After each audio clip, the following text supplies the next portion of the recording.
Yeah, we'll show you how to source digital elevation models or DEM files using the Elvis Australia website. So first you just want to go to Google and type in Elvis. You first don't want to be clicking on Elvis Presley, you want to click on Elvis, which is part of the Geoscience Australia network. Zooming in on the exact location you actually want, so you can actually type that one in. So Swinburne is probably an area we want to be focusing on in this unit. So you can just type in Swinburne and it'll take you directly to that location.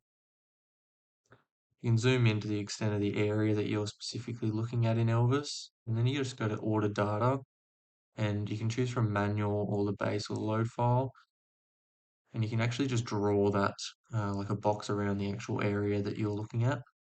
So we'll just go back directly to Swinburne as we have lost it momentarily.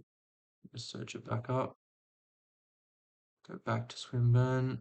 We just want to go order data, and we just want to draw a box around the area. So you just want to left click and then right click again and drag it, and then you just go search.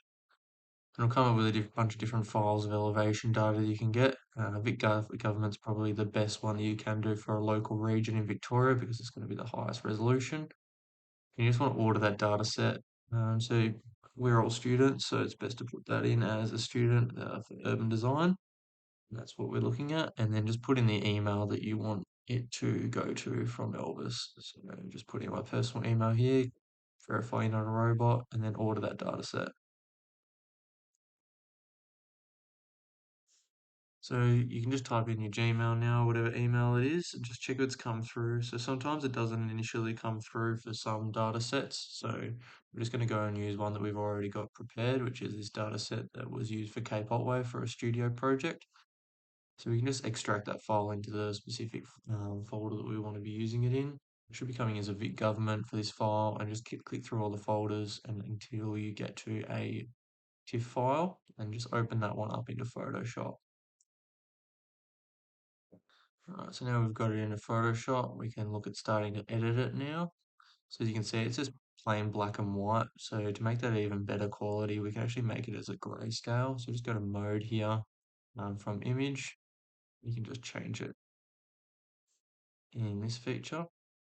There we go. And then you can see that you've actually got these grays now, and you can see the individual blocks and squares of these. So it's going to create a bit more of a more drastic landscape for your DEM file that you can create into a terrain later on. You can just save that one now. So you export it now as a PNG. So instead of a TIFF file, and this will make it easier when you go into Tyflow to be able to actually import it and into the Slate Material Editor, because that will Tyflow will not support it as a TIFF file. It will only support it as a PNG. So just save it into here now, into a new folder, so we can use it later on.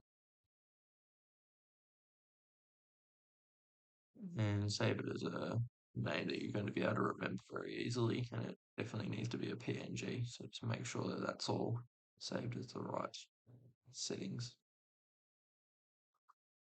Now when we open it up, we can see that that's the PNG file all ready to go there, and we can take that one into Tyflow.